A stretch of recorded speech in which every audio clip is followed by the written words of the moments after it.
Magandang araw, ako si MJ Molino.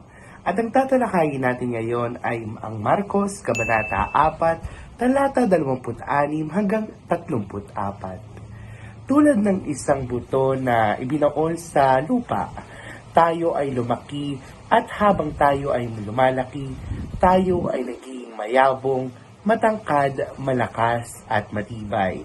Ang lahat ng mga bagay na nakikita natin ay ang regalo mula sa itaas. At maging ang ating buhay ay ang pinakadakilang regalo kailanman. Hindi natin dapat sayangin ang anumang sandali ng ating mahalagang buhay. Ang kaharian ng Diyos ay nasa gitna natin. Ang Diyos ang Ama na nag-alaga sa atin para tayo ay lumakas. Tayo bilang tao ay dapat naghahasik din ng buto. Buto na kung saan nagre-representa ng salita ng Diyos. At ang lupa na kung saan nagre-representa ng puso ng mga madla. Dapat tinutulungan natin ang bawat isa na mas lumabog at mas lumago lalo na sa pananampalataya.